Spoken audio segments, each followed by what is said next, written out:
जय हिंद बच्चों। आज देखेंगे 10वीं पाठ के हिस्ट्री के यूरोप में राष्ट्रवाद। कुछ टॉपिक उस पहले वीडियो में हमने डाला था और कुछ टॉपिक बाकी था, आज हम लोग देखते हैं।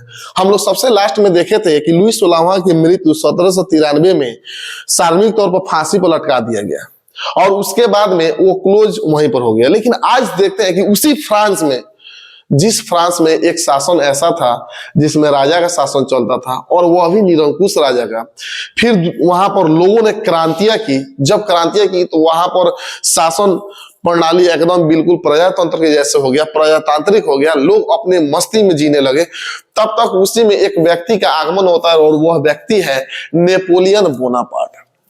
नेपोलियन बोनापार्ट एक सैनिक था और वह एक ऐसा व्यक्ति है कि नेपोलियन बोनापार्ट के बारे में हम लोग जितना जाने ना उतना कम है। और उसके नेपोलियन बोनापार्ट के बारे में कब आया, कहां से, उतना हम लोग जाने की जरूरत नहीं है। लेकिन जो है ये उतना हम लोग देखेंगे, क्योंकि नेपोलियन बोनापार्ट के बारे में एक मोटी सी भी किताब लिखा जाए तो कम है। नेपोलियन के बोनापार्ट के डिक्शनरी में कभी ना वाला शब्द नहीं था, कभी असंभव वाला शब्द नहीं था। वह कहता था अगर काम है तो होगा, जरूर होगा, और वह कभी जीवन में हार नहीं माना। और ठीक उसी प्रकार 1793 में क्रांति लुई 16वां की मृत्यु के बाद जब वहां पर प्रजातंत्र चलने लगा तो यह आया 1799 में उसका आगमन हुआ। और 1799 में जब उसका आगमन हुआ तब उस समय फ्रांस में एक शासन चलता था, डायरेक्टरी। और जो डायरेक्टरी के बारे में फिर नेक्स्ट वीडियो में हम बताएंगे, उसके बारे में डिटेल से बताएंगे। 1789 आते आते डायरेक्टरी को समाप्त कर दिया। कौन समाप्त किया? तो नेपोलियन बोनापार्ट। और नेपोलियन बोनापार्ट जैसे ही आया डायरेक्टरी को समाप्त करके और शासन को अपना हथिया लिया। अब देखिए, हम लोग देखते हैं कि वही फ्रांस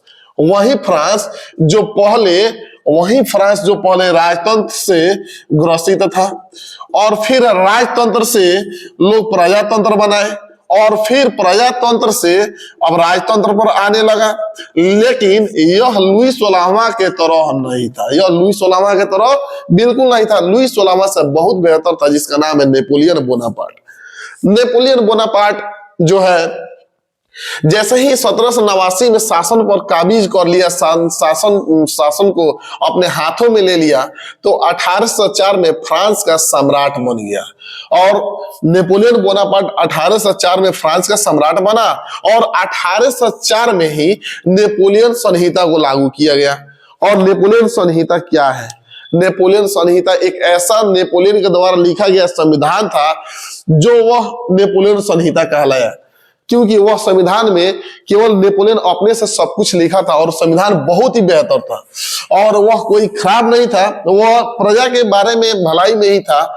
ठीक है, उसके बाद में देखते हैं राष्ट्रवाद के प्रसार में नेपोलियन का योगदान।